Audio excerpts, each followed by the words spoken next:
जय हिंद, नमस्कार दोस्तों। आज इस वीडियो में अपने बात कर रहे हैं राजस्थान के अंदर नहीं पूरे भारत के अंदर ये बहुत ज्यादा चर्चा के अंदर चल रहा है। 100, 500, 1000 रुपए आप ट्रांसफर करेंगे तो आपका यूपीआई चार्ज लगेगा। मोदी जी ने ये आप बात कह दी है। इसका बिल है जो पास हो गया है। यूपीआई बिल कौन सा बिल है, क्या है, क्या मामला है, सारी चीजें आपके सामने बताऊंगा। चार्ज लगने का, और अब आप फोन पे यूज कर रहे हैं, आपको फ्री का लालच देके अपने से आपसे लूटे जाएंगे। तो क्या मामला है, सारी बात आपको बताने वाला हूँ। चैनल सब्सक्राइब कर दीजिए, फेसबुक देख रहे हैं फॉलो कर लीजिए। हर एक जानकारी बेहतरीन तरीके से आपके सामने पेश कर रहा हूँ।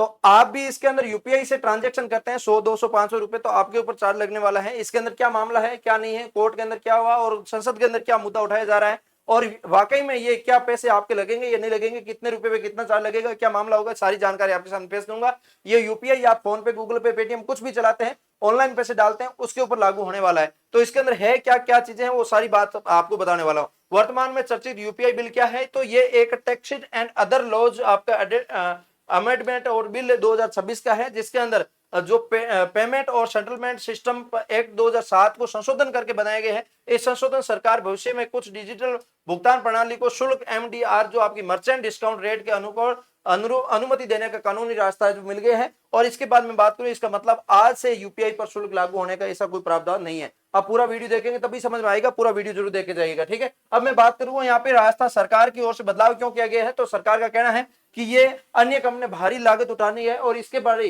जो आपके भुगतान है, जो इकोसिस्टम है, वो उसको मजबूत करने के लिए, लंबे समय टिकाने के लिए इसको हम लागू कर रहे हैं, ठीक है। इसके बाद इसके अंदर अब क्या छोटे यूपीआई भुगतान करने वाले पर चार्ज इसके अंदर लगने वाला है, नहीं लगने वाला है। तो उसके अंदर बात करूं तो इसके अंदर स्पष्ट रूप से सरकार ने तो कह दिया कि जो छोटे पेमेंट कर रहे हैं, जिसके अंदर आपके छोटे दुकानदार हो गए और हो गए, उनके ऊपर हम लागू नहीं कर रहे हैं। लेकिन बड़े जो कंपनी चला रहे हैं, जिनका बड़ा बिल बन रहा है, उनके ऊपर लागू होगा। लेकिन किस पर क्या असर होगा, तो इसके अंदर मैं बात करूं, यहाँ पे आम व्यक्ति के ऊपर कोई फ्री रहेगा, कोई असर नहीं होने वाला अभी तक।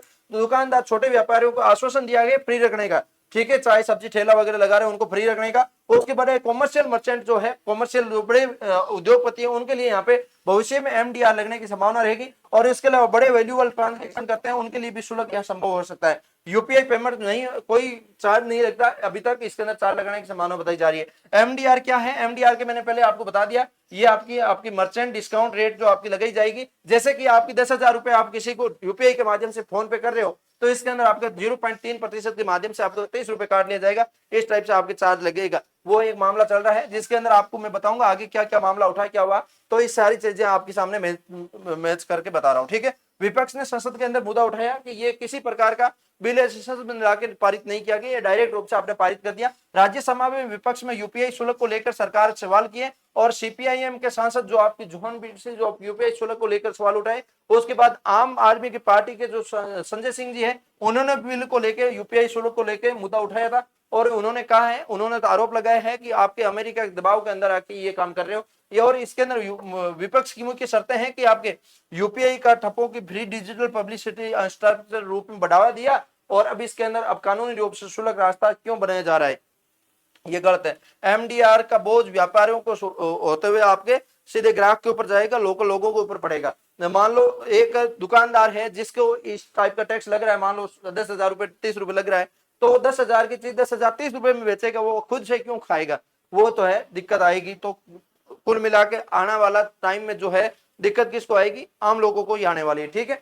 ये आपके स्पष्ट रूप से बता दिया। 7 नंबर पॉइंट है कि सरकार का जवाब है निर्मला सीतारमण का कि यूपीआई यूजर सीधे चार्ज नहीं पे करेगा, लेकिन ये बड़ी कंपनियों के साथ यानी भविष्य में जो आपकी व्यवस्था बनाने का क्षमता देती है, और लेकिन खुद कोई यूपीआई चार्ज नहीं करने, कोई चार्ज नहीं लगेगा, इन्होंने स्पष्ट रूप से कहा है। स्मॉल मर्चेंट्स को प्रभावित नहीं होने देंगे, एमडीआर के बाहर रखा जाएगा, और कंज्यूमर को, छोटे व्यापारियों को यूपीआई का फ्री में उपयोग करने देंगे हम, ठीक है। और इसके अंदर संभावित फायदे क्या होंगे, फायदे तो आपके सामने है, मैंने आपको पहले बता दिया है। और नुकसान आपको पता है, हर एक आदमी को यहाँ पे करना पड़ेगा, एक्स्ट्रा ही होगा।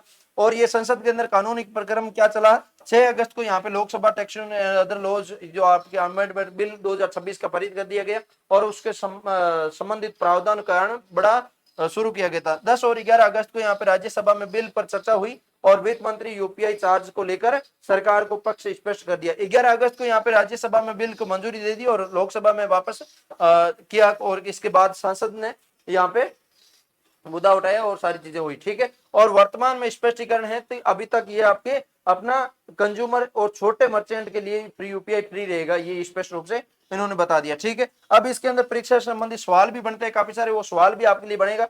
तो उम्मीद करता हूं मैंने हर एक जानकारी यूपीएससी से संबंधित आपको दी है, इस बिल से संबंधित दी है। कैसा लगा लाइक से सब्सक्राइब करिए। मिलेंगे किसी नई वीडियो के साथ, तब तक के लिए जय हिंद जय भारत।